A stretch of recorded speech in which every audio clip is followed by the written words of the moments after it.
Different ਜਿਹੜੀਆਂ ਨੇ BJP ਵੱਲੋਂ ਜਦੋਂ ਮੈਂ ਐਜ਼ ਏ ਪ੍ਰੈਜ਼ੀਡੈਂਟ ਪ੍ਰਚਾਰ ਸੰਭਾਲਿਆ ਸੀ, ਅਸੀਂ ਅਲੱਗ-ਅਲੱਗ ਆਪਣੇ ਵਰਕਰਾਂ ਦੀਆਂ ਅਲੱਗ-ਅਲੱਗ ਸ਼ਹਿਰ ਦੀਆਂ ਸਮੱਸਿਆਵਾਂ ਨੂੰ ਲੈ ਕੇ ਕਮੇਟੀਜ਼ ਬਣਾਈਆਂ ਸੀ। ਸ਼ਹਿਰ ਦੀਆਂ ਕੀ ਸਮੱਸਿਆ ਨੇ ਉਹਦਾ ਬੜਾ ਡੀਪਲੀ ਬੀਜੇਪੀ ਨੇ ਉਹਨੂੰ ਸਟੱਡੀ ਕੀਤਾ ਕਿ ਕਿਸ ਚੀਜ਼ਾਂ ਦਾ ਕੀ ਇਕੱਲੀਆਂ ਸਮੱਸਿਆਵਾਂ ਨੇ, ਉਹ ਸਮੱਸਿਆਵਾਂ ਦਾ ਸਮਾਧਾਨ ਕੀ ਹੈ, ਚਾਹੇ ਉਹ ਪ੍ਰਸ਼ਾਸਨ ਦੀਆਂ ਨੇ, ਚਾਹੇ ਉਹ ਕਾਰਪੋਰੇਸ਼ਨ ਦੀਆਂ ਨੇ, ਚਾਹੇ ਉਹ ਵਿਲੇਜਸ ਦੀਆਂ ਨੇ। ਉਹ ਸਾਰੀ ਸਮੱਸਿਆਵਾਂ ਦਾ ਅਧਿਐਨ ਕਰਕੇ ਅਸੀਂ ਉਹਦੇ ਬਾਰੇ 'ਚ ਰਿਕਮੈਂਡੇਸ਼ਨਸ ਲਿਖੀਆਂ। ਸਮੱਸਿਆ ਕੀ ਹੈ, ਉਹਦਾ ਸਮਾਧਾਨ ਕੀ ਹੈ। ਔਰ ਕੱਲ ਸਾਡਾ ਇੱਕ ਪ੍ਰਤੀਨਿਧੀ ਮੰਡਲ ਜਿਹੜਾ ਹੈਗਾ ਉਹ ਅਸੀਂ ਗਵਰਨਰ ਸਾਹਿਬ ਨੂੰ ਉਹ ਪ੍ਰਤੀਨਿਧੀ ਮੰਡਲ ਮਿਲਿਆ, ਜਿਹਦੇ ਵਿੱਚ ਸਾਡੇ ਸ਼ਹਿਰ ਦੇ ਮੇਅਰ ਰਵੀ ਸ਼ਰਮਾ ਜੀ ਜਿਹੜੇ ਅੱਜ ਇੱਥੇ ਪ੍ਰੈਜ਼ੈਂਟ ਨੇ, ਇਹ ਵੀ ਗਏ ਸੀਗੇ। ਸਾਡੇ ਪੂਰਵ ਅਧਿਕਸ਼ ਸੰਜੇ ਟੰਡਨ ਜੀ ਉਸ ਪ੍ਰਤੀਨਿਧੀ ਮੰਡਲ ਦਾ ਹਿੱਸਾ ਸੀਗੇ।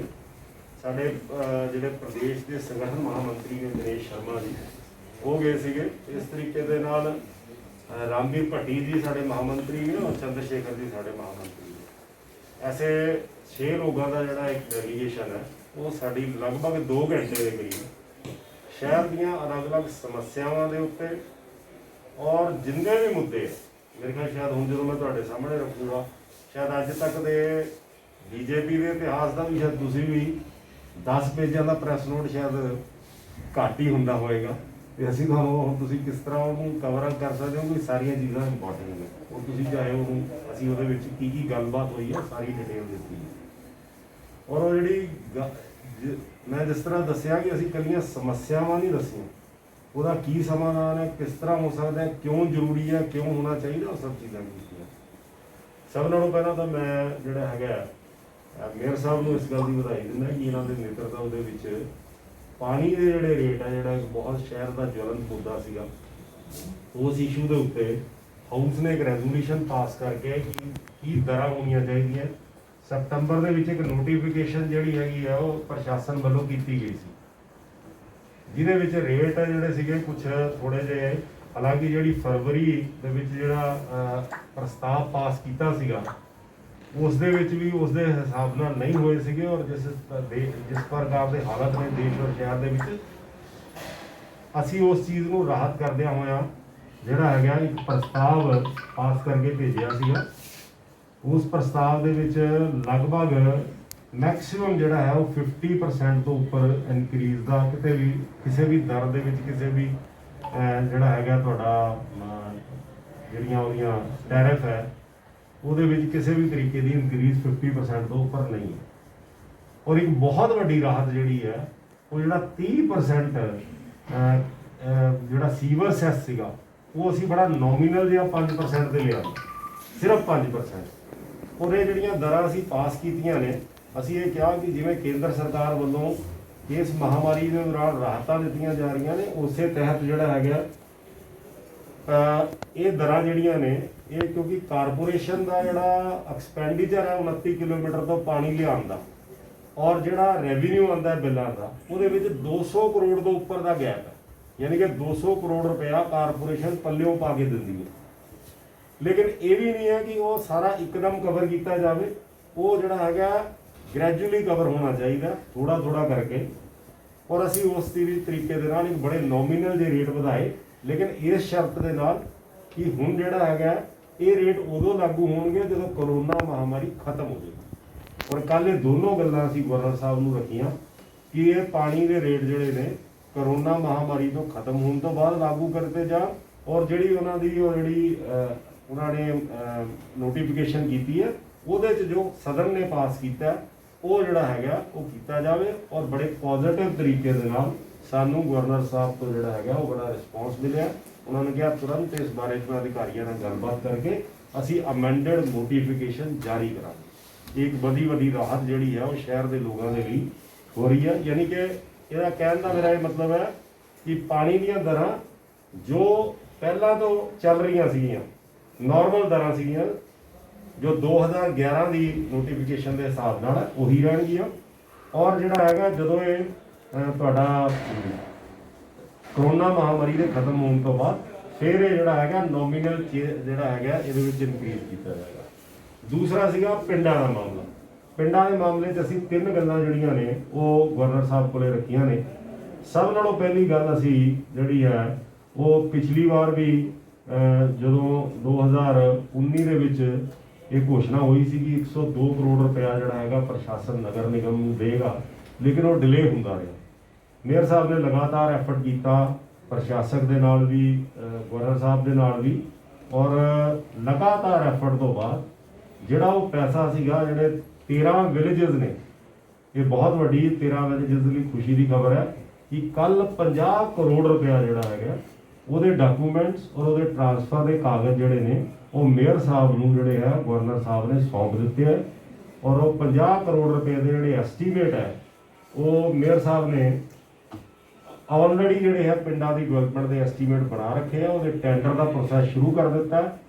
50 ਕਰੋੜ ਰੁਪਇਆ ਇਸ ਫਾਈਨੈਂਸ਼ੀਅਲ ਈਅਰ 'ਚ ਮਿਲਿਆ, 40 ਕਰੋੜ ਰੁਪਇਆ ਅਗਲੇ ਫਾਈਨੈਂਸ਼ੀਅਲ ਈਅਰ ਦੇ ਵਿੱਚ ਤੁਰੰਤ ਜਾਰੀ ਕੀਤਾ ਜਾਏਗਾ 21-22 ਦੇ ਵਿੱਚ, ਔਰ 12 ਕਰੋੜ ਰੁਪਏ ਦੇ ਕੰਮ ਜਿਹੜਾ ਪ੍ਰਸ਼ਾਸਨ ਪਿੰਡਾਂ 'ਚ ਕਰੇਗਾ। ਯਾਨੀ ਕਿ 102 ਕਰੋੜ ਰੁਪਇਆ ਚੰਡੀਗੜ੍ਹ ਦੇ 13 ਪਿੰਡ, ਜਿਸ ਕਰਕੇ ਚੰਡੀਗੜ੍ਹ ਕਾਰਪੋਰੇਸ਼ਨ ਸ਼ਾਮਿਲ ਹੋਏ ਸੀ। ਅੱਜ ਇਹ ਉਹਨਾਂ ਦਾ ਜਿਹੜਾ ਵਾਅਦਾ ਸੀ, ਅੱਜ ਬੀਜੇਪੀ ਨੇ ਆਪਣਾ ਪੂਰਾ ਕੀਤਾ, ਕਾਰਪੋਰੇਸ਼ਨ ਨੇ ਪੂਰਾ ਕੀਤਾ। ਦੂਸਰਾ ਸੀ ਪਿੰਡਾਂ ਦੇ ਵਿੱਚ ਜਿਹੜੇ ਕਲੈਕਟਰ ਰੇਟ ਨੇ, ਚੰਡੀਗੜ੍ਹ ਦੇ ਵਿੱਚ ਜਿਹੜਾ ਪਿੰਡਾਂ ਦਾ ਕਲੈਕਟਰ ਰੇਟ ਆ ਉਹ ਘੱਟ ਹੈ ਔਰ ਸ਼ਹਿਰ ਦਾ ਕਲੈਕਟਰ ਰੇਟ ਜ਼ਿਆਦਾ ਹੈ। ਅਸੀਂ ਪਿੰਡਾਂ ਦੇ ਕਲੈਕਟਰ ਰੇਟ ਨੂੰ ਜਿਹੜਾ 1 ਕਰੋੜ 16 ਲੱਖ ਰੁਪਏ ਹੈ, ਉਸ ਕਲੈਕਟਰ ਰੇਟ ਨੂੰ ਅਸੀਂ ਨਾਲ ਹੀ ਦੇਖ ਲਈਏ, ਧਨਾਸ ਦੇ ਨਾਲ ਅੱਗੇ ਤੋਗਾ ਪਿੰਡ ਹੈ ਪੰਜਾਬ ਦਾ, ਉੱਥੇ 7 ਕਰੋੜ ਰੁਪਏ ਹੈ।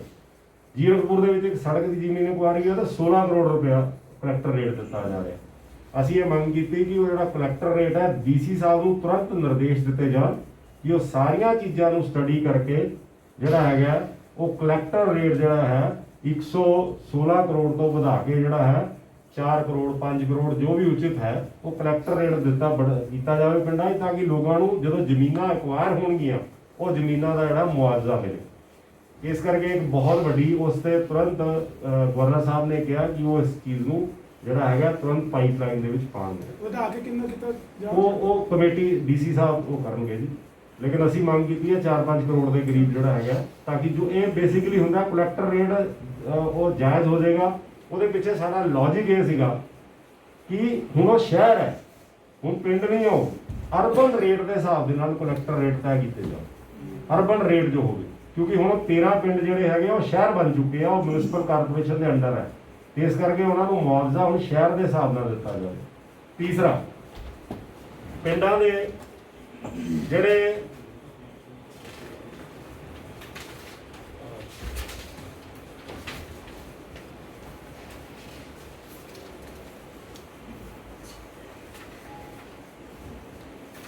ਲਾਲ ਡੋਰਾ ਹੈਗਾ ਜਿਹੜਾ, ਉਹਦੇ ਬਾਰੇ ਦੇ ਵਿੱਚ ਪ੍ਰਸ਼ਾਸਨ ਨੇ ਇੱਕ ਕਮੇਟੀ ਬਣਾਈ, ਇੱਕ ਏਜੰਸੀ ਨੂੰ ਕੰਮ ਦਿੱਤਾ ਸੀਗਾ, ਬੰਗਲੌਰ ਦੀ ਕਿਸੇ ਏਜੰਸੀ ਨੂੰ।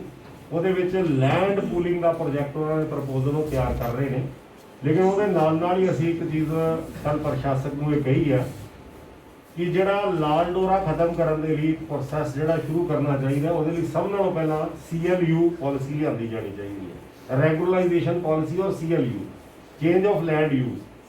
ਉਸ change of land use policy ਦੇ ਤਹਿਤ ਜਿਹੜੀ ਲਾਲ ਡੋਰੇ ਦੇ ਬਾਹਰ ਕੰਸਟਰਕਸ਼ਨ ਹੈ, ਨਗਰ ਨਿਗਮ ਨੇ ਪਹਿਲਾਂ ਮਨੀ ਮਾਜਰਾ ਦੇ ਵਿੱਚ ਵੀ ਇੱਕ ਇਸ ਤਰੀਕੇ ਦੀ ਰਾਹ ਦਿੱਤੀ ਸੀ ਕਿ ਜਿਹੜੇ ਬਿਨਾਂ ਨਕਸ਼ਿਆਂ ਤੋਂ ਮਕਾਨ ਬਣੇ ਹੋਏ ਆ ਉਹਨਾਂ ਨੂੰ ਇੱਕ ਰੈਗੂਲਰਾਈਜੇਸ਼ਨ ਫੀਸ ਲੈ ਕੇ ਉਹ ਜਿਹੜਾ ਹੈਗਾ ਉਹ ਪਾਸ ਕੀਤਾ ਗਿਆ ਸੀ, ਉਹ ਰੈਗੂਲਰਾਈਜ਼ ਕੀਤਾ ਗਿਆ ਸੀ।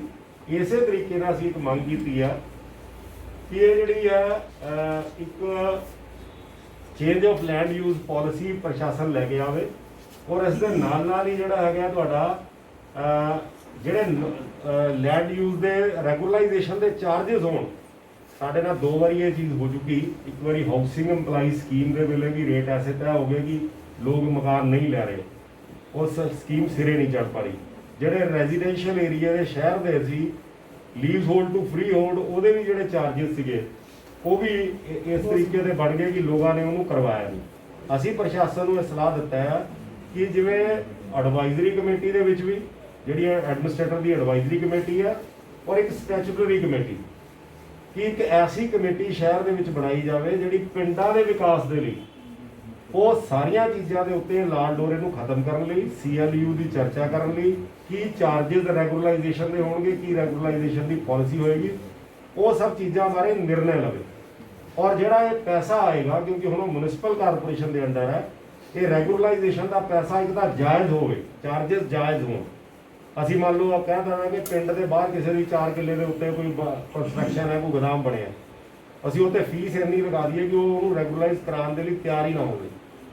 ਜੈਨੂਅਨ ਫੀਸ ਹੋਵੇ ਇਸ ਤਰੀਕੇ ਦੀ ਰੈਗੂਲਰਾਈਜੇਸ਼ਨ ਦੀ, ਔਰ ਉਹ ਜਿਹੜਾ ਪੈਸਾ ਹੋਏ ਉਹ ਐਡਮਿਨਿਸਟ੍ਰੇਸ਼ਨ ਕੋਲੇ ਜਾਂਦਾ ਤਾਂ ਉਹ ਕੰਸੋਲੀਡੇਟਡ ਫੰਡ ਆਫ ਇੰਡੀਆ ਚਲਾ ਜਾਂਦਾ। ਅਸੀਂ ਮੰਗ ਕੀਤੀ ਕਿ ਉਹ ਪੈਸਾ ਜਿਹੜਾ ਹੈਗਾ ਉਹ ਕਾਰਪੋਰੇਸ਼ਨ ਕੋਲੇ ਜਾਵੇ ਤਾਂ ਕਿ ਕਾਰਪੋਰੇਸ਼ਨ ਨੂੰ ਵੀ ਕੋਈ ਰੈਵਨਿਊ ਦਾ ਸੋਰਸ ਬਣੇ, ਔਰ ਇਸ ਕਮੇਟੀ ਬਣਾਉਣ ਦੀ ਅਸੀਂ ਮੰਗ ਕੀਤੀ। ਉਸ ਤੋਂ ਇਲਾਵਾ ਪਾਣੀ ਤੋਂ ਬਾਅਦ ਪਿੰਡਾਂ ਤੋਂ ਬਾਅਦ ਹਾਊਸਿੰਗ ਬੋਰਡ ਦੇ ਮਕਾਨਾਂ ਦੇ ਉੱਤੇ ਉਹਦੇ ਬਾਰੇ ਅਸੀਂ ਦਿੱਲੀ ਪੈਟਰਨ ਦਾ ਜਿਹੜਾ ਦਿੱਲੀ ਦੇ ਵਿੱਚ ਵਿਜੇ ਕੁਮਾਰ ਮਲਹੋਤਰਾ ਜੀ ਦਿੱਲੀ ਬੀਜੇਪੀ ਦੇ ਸੀਐਮ ਸੀਗੇ, ਉਦੋਂ ਉਹਨਾਂ ਨੇ ਇੱਕ ਸਕੀਮ ਲਿਆਂਦੀ ਸੀ। ਅਸੀਂ ਉਸੇ ਗਰਾਊਂਡ ਦੇ ਉੱਤੇ ਉਸੇ ਲਾਈਨਸ ਦੇ ਉੱਤੇ ਅਸੀਂ ਇੱਕ ਮੰਗ ਕੀਤੀ, ਔਰ ਉਸ ਤੁਹਾਡਾ ਅਸੀਂ ਪ੍ਰਸ਼ਾਸਨ ਨੂੰ ਇਹ ਦਿੱਤਾ ਹੈ ਕਿ ਜਿਹੜੇ ਨੀਡ ਬੇਸਡ ਚੇਂਜਸ ਨੇ, ਉਹ ਜਿੰਨੀਆਂ ਵੀ ਚੇਂਜਸ ਨੇ ਉਹ ਲੋਕਾਂ ਦੀ ਜ਼ਰੂਰਤਾਂ ਦੇ ਹਿਸਾਬ ਨਾਲ ਸਟਰਕਚਰ ਸਟੇਬਿਲਿਟੀ ਦੇ ਅਸਰ ਨਹੀਂ ਪਾਉਂਦੀਆਂ ਗਈਆਂ, ਕੋਈ ਇਨਕਰੋਚਮੈਂਟ ਨੂੰ ਅਲਾਉ ਨਹੀਂ ਕਰਦੀਆਂ। ਉਹ ਸਭ ਚੀਜ਼ਾਂ ਨੂੰ ਜਿਹੜਾ ਹੈ ਰੈਗੂਲਰਾਈਜ਼ ਕਰਨ ਦੇ ਲਈ ਇੱਕ ਹਾਊਸਿੰਗ ਬੋਰਡ ਦੇ ਲੋਕਾਂ ਦੇ ਨਾਲ ਇੱਕ ਤੁਰੰਤ ਮੀਟਿੰਗ ਕਰਾਈ ਜਾਵੇ। ਇਹਦੇ ਲਈ ਜੇ ਕਮੇਟੀ ਬਣਾਉਣ ਦੀ ਲੋੜ ਹੈ ਤੇ ਕਮੇਟੀ ਦਾ ਗਠਨ ਕਰਕੇ ਇਹ ਲੋਕਾਂ ਨੂੰ ਵੀ ਹਾਊਸਿੰਗ ਬੋਰਡ ਦੇ ਲੋਕਾਂ ਨੂੰ ਲੀਡ ਕੀਤੀ ਜਾਵੇ। ਕੋਆਪਰੇਟਿਵ ਹਾਊਸਿੰਗ ਸੁਸਾਇਟੀ, ਇਹਦੇ ਲਈ ਪਹਿਲਾਂ ਹੀ ਮੇਅਰ ਸਾਹਿਬ 2 ਰਾਹਤ ਦੇ ਚੁੱਕੇ ਨੇ ਕੋਆਪਰੇਟਿਵ ਹਾਊਸਿੰਗ ਸੁਸਾਇਟੀ ਨੂੰ ਪਿਛਲੇ ਸਦਨ ਦੀ ਮੀਟਿੰਗ ਦੇ ਵਿੱਚ। ਇੱਕ ਉਹਨਾਂ ਦੇ ਕੰਪਲੀਸ਼ਨ ਸਰਟੀਫਿਕੇਟ ਨਹੀਂ ਸੀਗੇ, ਜਿੰਨੇ ਵੀ 4 ਸੈਕਟਰ 48 49 50 52 ਇਹ ਹੁਣ ਇੱਕ ਵਾਰਡ ਬਣ ਗਿਆ। ਇਹਦੀਆਂ ਜਿੰਨੀਆਂ ਕੋਆਪਰੇਟਿਵ ਸੁਸਾਇਟੀ ਸੀ ਲਗਭਗ ਮੇਰੇ ਖਿਆਲ 150 ਦੇ ਕਰੀਬ ਨੇ, 150 200 ਹੈ ਸ਼ਾਇਦ। ਉਹਦੇ ਵਿੱਚ ਜਿੰਨੀਆਂ ਕੋਆਪਰੇਟਿਵ ਸੁਸਾਇਟੀ ਸੀਗੀਆਂ, ਇਹਨਾਂ ਦੇ ਵਿੱਚ ਉਹ ਜਿਹੜੇ ਉਹਨਾਂ ਦੇ ਕੰਪਲੀਸ਼ਨ ਸਰਟੀਫਿਕੇਟ ਨਾ ਹੋਣ ਕਰਕੇ ਸਟੇਟ ਆਫਿਸ ਕਾਰਪੋਰੇਸ਼ਨ ਦੇ ਬਾਇਲਾਜ਼ ਦੇ ਮੁਤਾਬਿਕ ਅਸੀਂ ਡਬਲ ਡੋਮੈਸਟਿਕ ਚਾਰਜ ਲੈਂਦੇ ਸੀ, ਯਾਨੀ ਕਿ ਕਮਰਸ਼ੀਅਲ ਚਾਰजेस ਲੈ ਰਹੇ ਸੀ। ਉਹ ਅਸੀਂ ਹਾਊਸ ਨੇ ਮਤਾ ਪਾਸ ਕਰਕੇ ਆਪਣੇ ਬਾਇਲਾਜ਼ 'ਚ ਅਮੈਂਡ ਕਰ ਦਿੱਤੀ ਹੈ ਕਿ ਉਹ ਸਿੰਪਲ ਡੋਮੈਸਟਿਕ ਚਾਰजेस ਲਿੱਤੇ ਜਾਣ।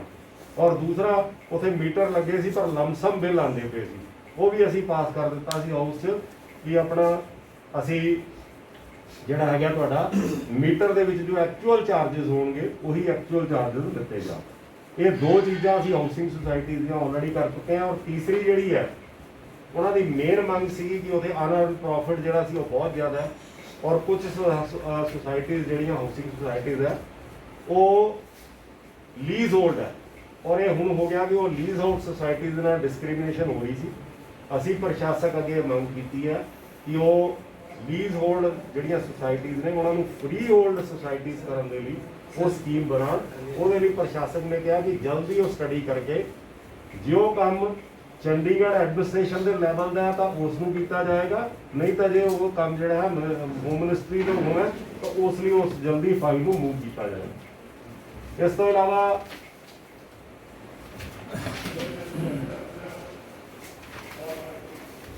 ਸਟਰੀਟ ਵੈਂਡਰਸ, ਅਸੀਂ ਉਹਦੇ ਵਿੱਚ 3-4 ਚੀਜ਼ਾਂ ਸਟਰੀਟ ਵੈਂਡਰਸ ਦੇ ਲਈ ਕੀਤੀਆਂ ਨੇ। ਬੇਸਿਕਲੀ ਅਸੀਂ ਇਸ ਗੱਲ ਦੇ ਉੱਤੇ ਜ਼ੋਰ ਦਿੱਤਾ ਹੈ ਕਿ ਜਿਹੜਾ ਸਟਰੀਟ ਵੈਂਡਰ ਐਕਟ ਹੈ that is for the protection of livelihood of street vendors.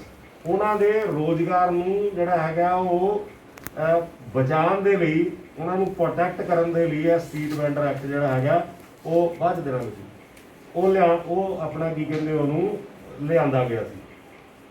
ਸ਼ਹਿਰ ਦੇ ਵਿੱਚ ਸੈਕਟਰ 17 19 22 3 ਸੈਕਟਰਾਂ ਦੀ ਸਮੱਸਿਆ ਸੀਗੀ। ਬਾਕੀ ਜਗ੍ਹਾ ਸਟਰੀਟ ਵੈਂਡਰਸ ਦੀ ਕੋਈ ਛੋਟੀ ਮੋਟੀ ਚੀਜ਼ ਹੋਵੇ ਲੇਕਿਨ ਵੱਡੇ ਤੌਰ ਤੇ ਕੋਈ ਸਮੱਸਿਆ ਨਹੀਂ ਸੀ। ਲੇਕਿਨ ਜਦੋਂ ਇਹ ਐਕਟ ਲਾਗੂ ਕੀਤਾ ਗਿਆ ਤਾਂ ਬਹੁਤ ਵੱਡੀ ਤਾਦਾਦ 'ਚ ਲਗਭਗ 10,000 ਦੇ ਕਰੀਬ ਸਟਰੀਟ ਵੈਂਡਰਸ ਨੂੰ ਹੈ ਜਿਹੜਾ ਅਪਰੂਵਡ ਕੀਤਾ ਗਿਆ।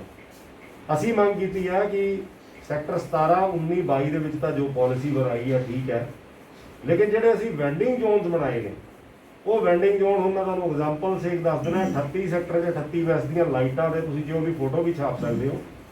ਉੱਥੇ ਵੈਂਡਿੰਗ ਜ਼ੋਨ ਬਣਾਇਆ, 60-70 ਵੈਂਡਰਸ ਜਿਹੜੇ ਨੇ ਉਹਨਾਂ ਨੂੰ ਉਹ ਜਗ੍ਹਾ ਦੇ ਦਿੱਤੀ ਗਈ। ਨਾ ਉਹਨਾਂ ਦੇ ਲਈ ਸ਼ੌਚਾਲਿਆ ਦਾ ਪ੍ਰਬੰਧ, ਨਾ ਸਫਾਈ ਦਾ, ਨਾ ਪਾਣੀ ਦਾ, ਨਾ ਸੀਵਰੇਜ ਦਾ। ਉਹਦੇ ਕਰਕੇ ਉਹ ਆਈਸੋਰ ਬਣ ਗਏ ਔਰ ਗੰਦਗੀ ਦੇ ਢੇਰ ਬਣ ਗਏ। ਅਸੀਂ ਇਹ ਮੰਗ ਕੀਤੀ ਹੈ ਕਿ ਜਿਹੜੇ 3 ਚੀਜ਼ਾਂ ਕੀਤੀਆਂ ਜਾਣ। ਨੰਬਰ 1 ਜਿਹੜੀ ਟਾਊਨ ਵੈਂਡਿੰਗ ਕਮੇਟੀ ਹੈ, ਟਾਊਨ ਵੈਂਡਿੰਗ ਕਮੇਟੀ ਦੇ ਵਿੱਚ ਹਾਊਸ ਨੇ ਪ੍ਰਸਤਾਵ ਪਾਸ ਕੀਤਾ ਸੀ ਕਿ 6 ਕਾਉਂਸਲਰ ਜਿਹੜੇ ਆ ਉਹ ਮੈਂਬਰ ਬਣਾਏ ਜਾਣ। ਕੋਈ ਵੀ ਜਨ ਪ੍ਰਤੀਨਿਧੀ ਟਾਊਨ ਵੈਂਡਿੰਗ ਕਮੇਟੀ 'ਚ ਨਹੀਂ ਹੈ। कारपोरेशन टाउन वेंडिंग ਨਾਲ ਡੀਲ ਕਰਦੀ ਹੈ ਔਰ ਕਾਰਪੋਰੇਸ਼ਨ ਦਾ ਕੋਈ ਵੀ ਮੈਂਬਰ ਈਵਨ ਮੇਅਰ ਸਾਹਿਬ ਵੀ ਕਮੇਟੀ ਦੇ ਮੈਂਬਰ ਨੇ। ਅਸੀਂ ਇਹ ਮੰਗ ਕੀਤੀ, ਜਿਹੜੀ ਪ੍ਰਸ਼ਾਸਕ ਨੇ ਕਿਹਾ ਉਹ ਜਲਦੀ ਇਹਨੂੰ ਪੂਰਾ ਕਰਨਗੇ। ਮੇਅਰ ਸਾਹਿਬ टाउन वेंडिंग कमेटी ਦੇ ਚੇਅਰਮੈਨ ਹੋਣ ਔਰ 6 ਕਾਉਂਸਲਰ ਉਸ टाउन वेंडिंग कमेटी ਦੇ ਮੈਂਬਰ ਹੋਣ। ਦੂਸਰਾ, ਕਾਰਪੋਰੇਸ਼ਨ ਵੱਲੋਂ ਅਸੀਂ ਉਹਨਾਂ ਨੂੰ ਅਨੁਰੋਧ ਕੀਤਾ ਸੀ ਕਿ ਸੈਕਸ਼ਨ 42 ਦੇ ਤਹਿਤ ਜਿਹੜੀਆਂ ਸਬ ਕਮੇਟੀਜ਼ ਬਣਦੀਆਂ ਨੇ, ਜਿਵੇਂ ਰੋਡ ਕਮੇਟੀ ਹੈ, ਵਾਟਰ ਕਮੇਟੀ ਹੈ, ਇਸੇ ਤਰੀਕੇ ਨਾਲ ਵੈਂਡਰਸ ਦੀ ਵੈਂਡਰ ਵੈਲਫੇਅਰ ਕਮੇਟੀ ਵੀ ਜਿਹੜੀ ਹੈਗੀ ਇਸ ਵਾਰ ਮੇਅਰ ਸਾਹਿਬ ਪ੍ਰਪੋਜ਼ ਕਰਕੇ ਗਵਰਨਰ ਸਾਹਿਬ ਕੋਲੇ ਭੇਜ ਰਹੇ ਆ। ਇਸ ਵਾਰ ਵੈਂਡਰ ਵੈਲਫੇਅਰ ਕਮੇਟੀ ਦਾ ਵੀ ਜਿਹੜਾ ਹੈ ਉਹ ਗਠਨ ਕੀਤਾ ਜਾਏਗਾ। ਤੀਸਰਾ, ਇੱਕ ਕਾਰਪੋਰੇਸ਼ਨ ਨੇ ਕੁਝ ਕਾਉਂਸਲਰਸ ਦੀ, ਮੇਅਰ ਸਾਹਿਬ ਨੇ ਇੱਕ ਕਾਉਂਸਲਰ ਔਰ ਆਫਿਸਰਸ ਦੀ ਕਮੇਟੀ ਬਣਾਈ ਹੈ, ਜਿਹੜੀ ਕਮੇਟੀ ਸਾਰੇ ਸ਼ਹਿਰ ਦਾ ਸਰਵੇ ਕਰੇਗੀ ਔਰ ਉਸ ਸਰਵੇ ਦੇ ਵਿੱਚ ਜਿੱਥੇ ਜਿੱਥੇ ਰੈਜ਼ੀਡੈਂਟਸ ਨੂੰ, ਦੁਕਾਨਦਾਰਾਂ ਨੂੰ ਔਰ ਵੈਂਡਰ ਦੀ ਸਹਿਮਤੀ ਨਾਲ ਮਾਰਕੀਟਾਂ ਦੇ ਵਿੱਚ ਹੀ ਵੈਂਡਿੰਗ ਜ਼ੋਨ ਬਣਾਏ ਜਾ ਸਕਦੇ ਆ। ਰੋਡ ਵਰਮ ਦੇ ਉੱਤੇ ਵੈਂਡਿੰਗ ਜ਼ੋਨ ਬਣਾਉਣਾ ਅਲਾਉਡ ਹੈ। ਜਿੱਥੇ ਕਿਸੇ ਨੂੰ ਕੋਈ ਤਕਲੀਫ ਨਹੀਂ, ਉਹ ਲੋਕ ਸਫਾਈ ਵੀ ਰੱਖਦੇ ਆ। ਜਦੋਂ ਇਕੱਲਾ ਬੈਠਾ ਹੁੰਦਾ ਜ਼ਿਆਦਾ ਸਫਾਈ ਰੱਖਦਾ, ਉਹਦੀ ਆਪਣੀ ਰਿਸਪੌਂਸਿਬਿਲਿਟੀ ਹੁੰਦੀ ਹੈ। ਕੋਈ ਨਿਊਸੈਂਸ ਨਹੀਂ, ਜਿੱਥੇ ਕੋਈ ਕਨਫਲਿਕਟ ਨਹੀਂ ਹੈ ਦੁਕਾਨਦਾਰ ਨਾਲ, ਉਹ ਲੋਕਾਂ ਦੇ ਨਾਲ ਉੱਥੇ ਉਹਨਾਂ ਨੂੰ ਕਿਸ ਤਰੀਕੇ ਨਾਲ ਆਪਣੀਆਂ ਜਗ੍ਹਾ ਤੇ, ਹੁਣ ਜਿਵੇਂ ਜਿਹੜੇ ਐਸੈਂਸ਼ੀਅਲ ਸਰਵਿਸਿਜ਼ ਸੀ, ਲਗਭਗ 60% ਵੈਂਡਰਸ ਆਪਣੀਆਂ ਪੁਰਾਣੀ ਜਗ੍ਹਾ ਤੇ ਜਾ ਚੁੱਕੇ।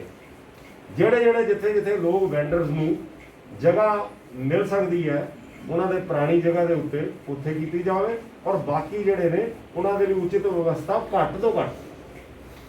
ਉੱਥੇ ਇੱਕ ਐਗਜ਼ਾਮਪਲ ਦਿੰਦੇ ਆ ਕਿਹਾ ਕਿ ਮੰਨ ਲਓ ਕਿਸ਼ਨਗੜ੍ਹ ਦਾ ਕੋਈ ਵੈਂਡਰ ਹੈ, ਉਹਨੂੰ ਤੁਸੀਂ ਡੱਡੂ ਮਾਦਰੇ ਭੇਜਤਾ, ਇੰਨੀ ਜ਼ਿਆਦਾ ਐਕਟ ਦੇ ਵਿੱਚ ਪ੍ਰੋਵੀਜ਼ਨ ਨਹੀਂ, ਉਹਨਾਂ ਕਿਹਾ ਮਿਨੀਮਮ ਡਿਸਪਲੇਸਮੈਂਟ ਦੀ ਗੱਲ ਕੀਤੀ। ਇਸ ਕਰਕੇ ਵੈਂਡਰਸ ਦੇ ਵਿਸ਼ੇ ਦੇ ਵਿੱਚ ਕਲੀਅਰ ਕੱਟ ਉਹਨਾਂ ਨਾਲ ਜੋ ਕਾਰਪੋਰੇਸ਼ਨ ਦੇ ਲੈਵਲ ਦੇ ਆ ਉਹ ਸਾਰੀਆਂ ਚੀਜ਼ਾਂ ਵਿਸ਼ਿਆਂ ਦੇ ਵਿੱਚ ਵੀ ਔਰ ਐਡਮਿਨਿਸਟ੍ਰੇਸ਼ਨ ਲੈਵਲ ਦੇ ਉੱਤੇ ਵੀ ਇਹ ਪਾਲਿਸੀ ਬਣਾਈ ਜਾਏ। ਇਸ ਤੋਂ ਇਲਾਵਾ ਇੰਡਸਟਰੀਅਲ ਏਰੀਆ ਨੇ ਚੰਡੀਗੜ੍ਹ ਦੇ, ਲਗਭਗ ਇੱਥੇ ਇਸ ਤਰੀਕੇ ਦੀ ਪਿਛਲੇ ਕੁਝ ਸਾਲ ਪਹਿਲਾਂ ਇੰਡਸਟਰੀਅਲ ਪਾਲਿਸੀ ਲਿਆਂਦੀ ਗਈ ਸੀ। ਇੰਡਸਟਰੀਅਲ ਪਾਲਿਸੀ ਜਿਹੜੀ ਲਿਆਂਦੀ ਗਈ ਉਹਦੇ ਵਿੱਚ ਅਸੀਂ ਧਿਆਨ 'ਚ ਲਿਆਂਦਾ ਜਦੋਂ ਸਟੱਡੀ ਕੀਤਾ ਕਿ ਜਿਹੜੇ ਬੈਨੀਫਿਟਸ ਨੇ ਉਹ ਇੱਕ ਕਨਾਲ ਤੋਂ ਉੱਪਰ ਦੇ ਇੰਡਸਟਰੀਅਲ ਪਲਾਟਾਂ ਨੂੰ ਮਿਲੇ ਨੇ। ਅਸੀਂ ਉਸ ਚੀਜ਼ ਦਾ ਅਨੁਰੋਧ ਕੀਤਾ ਹੈ ਗਵਰਨਰ ਸਾਹਿਬ ਨੂੰ ਕਿ ਇੱਕ ਕਨਾਲ ਤੋਂ ਥੱਲੇ ਦੇ ਵਿੱਚ ਚਾਹੇ ਜਿੰਨਾ ਵੀ ਛੋਟਾ ਇੰਡਸਟਰੀਅਲ ਪਲਾਟ ਹੈ, ਚਾਹੇ 10 ਮਰਲੇ ਦਾ ਹੀ ਹੈ, ਉਸ ਨੂੰ ਵੀ ਉਹ ਸਾਰੇ ਬੈਨੀਫਿਟ ਦਿੱਤੇ ਜਾਣ। ਇਹ ਉਹ ਪ੍ਰਿੰਸੀਪਲੀ ਉਹਨਾਂ ਨੇ ਐਗਰੀ ਕੀਤਾ। ਔਰ ਇਸ ਤੋਂ ਇਲਾਵਾ ਜਿੰਨੇ ਵੀ ਇੰਡਸਟਰੀਅਲ ਪਲਾਟ ਨੇ ਇਹਨਾਂ ਨੂੰ ਲੀਜ਼ ਹੋਲਡ ਤੋਂ ਫ੍ਰੀ ਹੋਲਡ ਕਰਨ ਦੀ ਪਾਲਿਸੀ ਜਿਹੜੀ ਹੈ ਇੰਟਰੋਡਿਊਸ ਕੀਤੀ ਜਾ ਸਕੇ। ਇਹ ਅਸੀਂ ਜਿਹੜਾ ਹੈਗਾ ਤੁਹਾਡਾ ਇੰਡਸਟਰੀ ਦੇ ਰਿਲੇਟਡ ਉਹਨਾਂ ਨੂੰ ਆਪਣਾ ਮੰਗ ਕੀਤੀ ਹੈ। ਇਸ ਤੋਂ ਇਲਾਵਾ ਦੋ ਚੀਜ਼ਾਂ ਮੈਂ ਜਿਵੇਂ ਗੱਲ ਕੀਤੀ ਸੀ ਕਿ ਜਿਹੜੇ ਰੈਜ਼ੀਡੈਂਸ਼ੀਅਲ ਏਰੀਆ ਦੀਆਂ ਕੋਠੀਆਂ ਨੇ, ਮਰਲਾ ਹਾਊਸਿਸ ਨੇ, ਉਹਨਾਂ ਨੂੰ ਲੀਜ਼ ਹੋਲਡ ਤੋਂ ਫ੍ਰੀ ਹੋਲਡ ਕਰਨਾ ਹੈ ਤਾਂ ਜਿਹੜੀ ਪਾਲਿਸੀ ਬਣੀ ਹੈ ਉਹਦੇ ਚਾਰजेस ਜ਼ਿਆਦਾ ਨੇ, ਉਹਨੂੰ ਰੈਸ਼ਨਲ ਕੀਤਾ ਜਾਵੇ, ਅਸੀਂ ਇਹ ਡਿਮਾਂਡ ਕੀਤੀ ਹੈ। ਔਰ ਦੂਸਰਾ, ਸ਼ਹਿਰ ਦੇ ਜਿਹੜੇ ਕਲੈਕਟਰ ਰੇਟ ਨੇ, ਉਹ ਸ਼ਹਿਰ ਦੇ ਕਲੈਕਟਰ ਰੇਟ ਨੇ ਉਹ ਘਟਾਏ ਜਾਣ। ਅੱਜ ਜਿੰਨੇ ਮਾਰਕੀਟ ਰੇਟ ਹੈ, ਕਲੈਕਟਰ ਰੇਟ ਉਦੋਂ ਜ਼ਿਆਦਾ ਹੈ। ਮਤਲਬ ਮੈਂ 4 ਕਰੋੜ ਰੁਪਏ ਦੀ ਕੋਠੀ ਖਰੀਦਦਾ ਤਾਂ ਮੇਰੀ ਰਜਿਸਟਰੀ 6 ਕਰੋੜ ਦੀ ਹੁੰਦੀ ਹੈ। ਉਸ ਕਰਕੇ ਜਿਹੜਾ ਹੈਗਾ ਚਲੋ ਰੈਵਨਿਊ ਦਾ ਸਰਕਾਰ ਨੂੰ ਮਿਲ ਰਿਹਾ, ਲੇਕਿਨ ਅਨਨੈਸੈਸਰਲੀ ਲੋਕਾਂ ਤੋਂ ਜਿਹੜਾ ਹੈਗਾ ਉਹ ਉਹਦੀ ਵੈਲਿਊ ਤੋਂ ਉੱਪਰ ਇਨਹਾਂਸ ਕਰਕੇ ਤੇ ਕਲੈਕਟਰ ਰੇਟ ਰਿਵਿਊ ਕਰਨ ਦੀ, ਰੈਸ਼ਨਲ ਕਰਨ ਦੀ ਲੋੜ ਹੈ। ਇਹ ਦੋ ਚੀਜ਼ਾਂ ਬਾਰੇ ਵੀ ਅਸੀਂ ਉਹਨਾਂ ਨੂੰ ਆਪਣੀ ਗੱਲ ਰੱਖੀ ਹੈ। ਉਸ ਤੋਂ ਇਲਾਵਾ ਇੱਕ ਚੀਜ਼ ਸਾਹਮਣੇ ਆਈ ਹੈ ਕਿ ਚਾਹੇ ਉਹ ਚੰਡੀਗੜ੍ਹ ਮਿਊਨਿਸਪਲ ਕਾਰਪੋਰੇਸ਼ਨ ਦੇ ਲਗਭਗ 150-200 ਇੰਪਲਾਈਜ਼ ਨੇ ਕੰਟਰੈਕਟ ਦੇ ਬੇਸਿਸ ਤੇ, ਜਿਹੜੇ 15 ਸਾਲ ਤੋਂ ਉੱਪਰ ਕਾਰਪੋਰੇਸ਼ਨ ਦੀ ਸੇਵਾ ਕਰ ਰਹੇ ਨੇ। ਸ਼ਹਿਰ ਦੇ ਵਿੱਚ ਗੈਸਟ ਟੀਚਰਸ ਨੇ, ਜਿਹੜੇ ਸਕੂਲਾਂ ਦੇ ਵਿੱਚ ਕੰਟਰੈਕਟ ਟੀਚਰ ਕੰਮ ਕਰ ਰਹੇ ਨੇ, ਕੰਪਿਊਟਰ ਟੀਚਰ ਨੇ, ਮਿਊਜ਼ਿਕ ਦੇ ਟੀਚਰ ਨੇ, ਇਸ ਤਰ੍ਹਾਂ ਕਈ ਕੈਟਾਗਰੀਜ਼ ਨੇ। ਇਹ ਜਿੰਨੀਆਂ ਵੀ ਕੈਟਾਗਰੀਜ਼ ਨੇ, 2006 ਦੇ ਵਿੱਚ ਇੱਕ ਜਜਮੈਂਟ ਆਈ ਸੀ ਸੁਪਰੀਮ ਕੋਰਟ ਦੀ ਊਮਾ ਦੇਵੀ ਦੇ ਵਿੱਚ ਸਰਕਾਰ ਨੂੰ ਇਹ ਹਦਾਇਤਾਂ ਦਿੱਤੀਆਂ ਗਈਆਂ ਸੀ ਹਰ ਸਟੇਟ ਨੂੰ ਕਿ ਉਹ ਵਨ ਟਾਈਮ ਮੈਜਰ ਅਡਾਪਟ ਕਰਕੇ ਆਪਣੇ ਕੰਟਰੈਕਚੁਅਲ EMPLOYEE ਜਿਹੜੇ 2006 ਤੋਂ 10 ਸਾਲ ਦੀ ਸਰਵਿਸ ਦੇ ਚੁੱਕੇ ਨੇ, ਉਹ ਲੋਕਾਂ ਨੂੰ ਰੈਗੂਲਰ ਕਰ ਦਿੱਤਾ ਜਾਵੇ। ਇਹ ਜਿਹੜੀ ਜਜਮੈਂਟ ਸੀਗੀ ਉਹ ਸਾਰੀਆਂ ਸਟੇਟਾਂ 'ਚ ਲਾਗੂ ਹੋ ਗਈ। ਸਿਰਫ ਚੰਡੀਗੜ੍ਹ ਹੈ ਕਿ ਜਿਹਨੇ ਉਹ ਊਮਾ ਦੇਵੀ ਜਜਮੈਂਟ ਦਾ ਜਿਹੜਾ ਨਿਰਣੈ ਸੀ ਉਹਨੂੰ ਐਕਸਰਸਾਈਜ਼ ਨਹੀਂ ਕੀਤਾ। ਸਾਡੇ ਇੱਥੇ ਕੁਝ ਡਿਪਾਰਟਮੈਂਟਾਂ ਨੇ ਅੰਸ਼ਿਕ ਰੂਪ ਦੇ ਵਿੱਚ ਕੀਤਾ। ਕੁਝ ਡਾਕਟਰਸ, ਕੰਟਰੈਕਟ ਦੇ ਡਾਕਟਰ ਸੀ, ਉਹਨਾਂ ਨੂੰ ਰੈਗੂਲਾਈਜ਼ ਹੈਲਥ ਡਿਪਾਰਟਮੈਂਟ ਨੇ ਕੀਤਾ, ਕੁਝ ਮਾਲੀ ਹਾਰਟੀਕਲਚਰ ਨੇ ਕੀਤੇ, ਕੁਝ ਡੇਲੀ ਵੇਜਰ ਪ੍ਰਸ਼ਾਸਨ ਨੇ ਕੀਤੇ, ਕੁਝ ਲੈਕਚਰਾਰ ਜਿਹੜੇ ਨੇ ਉਹਨਾਂ ਨੇ ਐਜੂਕੇਸ਼ਨ ਡਿਪਾਰਟਮੈਂਟ ਨੇ ਕੀਤੇ। ਅਸੀਂ ਇਹ ਮੰਗ ਕੀਤੀ ਕਿ ਊਮਾ ਦੇਵੀ ਜਜਮੈਂਟ ਦੇ ਮੁਤਾਬਿਕ ਜਿੰਨੇ ਵੀ 10 ਸਾਲ ਤੋਂ ਉੱਪਰ ਦੀ ਸਰਵਿਸਿਜ਼ ਵਾਲੇ ਕੰਟਰੈਕਟ EMPLOYEES ਨੇ ਚੰਡੀਗੜ੍ਹ ਦੇ, ਚਾਹੇ ਉਹ ਕਾਰਪੋਰੇਸ਼ਨ ਦੇ ਨੇ ਚਾਹੇ ਉਹ ਐਡਮਿਨਿਸਟ੍ਰੇਸ਼ਨ ਦੇ ਨੇ। ਉਮਾ ਦੇਵੀ ਦੀ ਜਜਮੈਂਟ ਔਰ ਉਸ ਤੋਂ ਬਾਅਦ ਰੀਸੈਂਟ ਸੁਪਰੀਮ ਕੋਰਟ ਦੀਆਂ ਜਜਮੈਂਟਾਂ ਦੇ ਤਹਿਤ ਉਹਨਾਂ ਲੋਕਾਂ ਨੂੰ ਰੈਗੂਲਰਾਈਜ਼ ਕੀਤਾ ਜਾਵੇ। ਉਹ 15 20 25 ਸਾਲਾਂ ਤੋਂ ਸਰਵਿਸਿਜ਼ ਦੇ ਰਹੇ ਨੇ। ਜੇ ਅੱਜ ਉਹਨਾਂ ਦੀ ਜਗ੍ਹਾ ਪੱਕੀਆਂ ਭਰਤੀਆਂ ਕੀਤੀਆਂ ਜਾਂਦੀਆਂ ਤਾਂ ਉਹ ਬੰਦਿਆਂ ਦੇ ਘਰ ਉਜੜਨਗੇ, ਉਹਨਾਂ ਦੇ ਪੇਟ ਤੇ ਲੱਤ ਮਾਰਨ ਵਾਲੀ ਗੱਲ ਹੋਊਗੀ। ਔਰ ਉਹ ਬੜੀ ਸਿੰਪੈਥੈਟਿਕਲੀ ਪ੍ਰਸ਼ਾਸਕ ਸਾਹਿਬ ਨੇ ਉਹਨੂੰ ਗੱਲ ਨੂੰ ਸਮਝਿਆ ਔਰ ਉਹਨਾਂ ਨੇ ਕਿਹਾ ਕਿ ਇਸ ਚੀਜ਼ ਨੂੰ ਲੀਗਲੀ ਸਾਰਾ ਸਟੱਡੀ ਕਰਾ ਕੇ ਜੋ ਹੋ ਸਕਦਾ।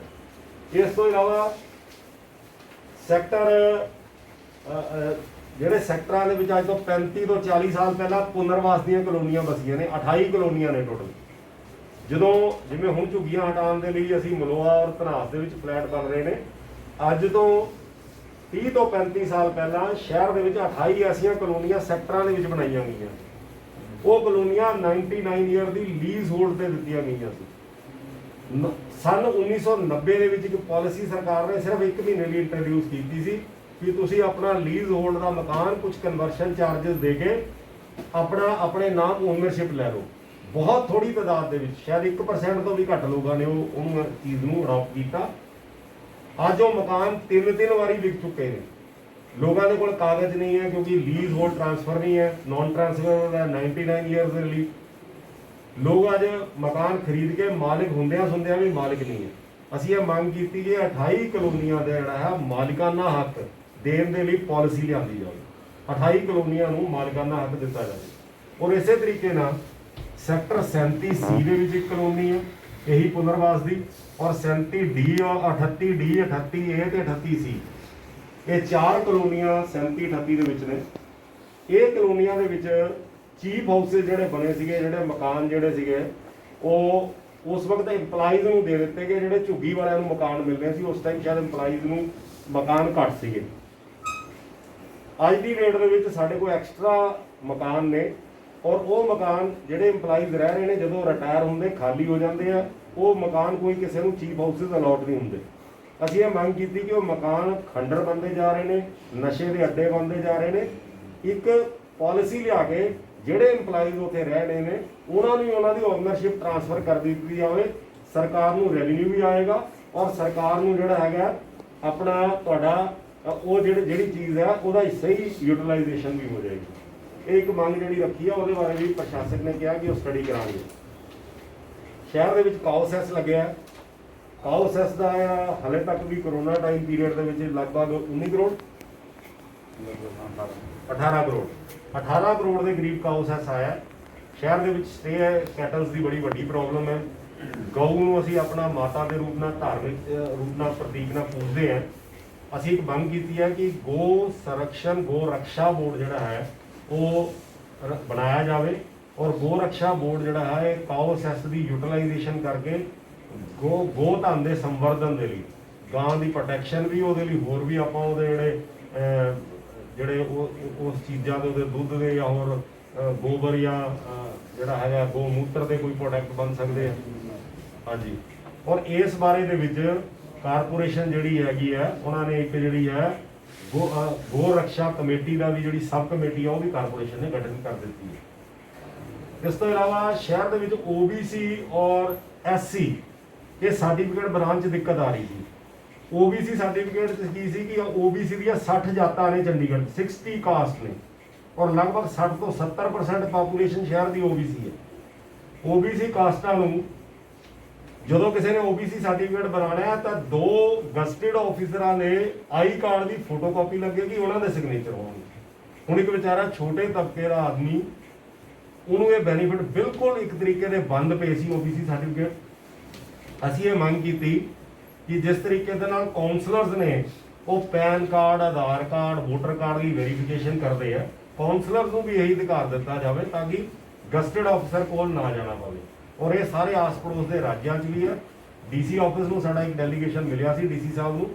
ਅੱਗੇ ਉਹਨਾਂ ਨੇ SDM ਜਿਹੜੇ ਨੇ ਸੈਂਟਰਲ ਉਹਨਾਂ ਦੀ ਡਿਊਟੀ ਲਗਾ ਦਿੱਤੀ ਹੈ, ਉਸ ਚੀਜ਼ ਨੂੰ ਸਟੱਡੀ ਕਰ ਰਹੇ ਆ ਔਰ ਜਲਦੀ ਸ਼ਹਿਰ ਦੇ ਵਿੱਚ OBC ਸਰਟੀਫਿਕੇਟ ਬਣਨ ਦਾ ਕੰਮ ਸਰਲੀਕਰਨ ਕਰ ਦਿੱਤਾ ਜਾਏਗਾ।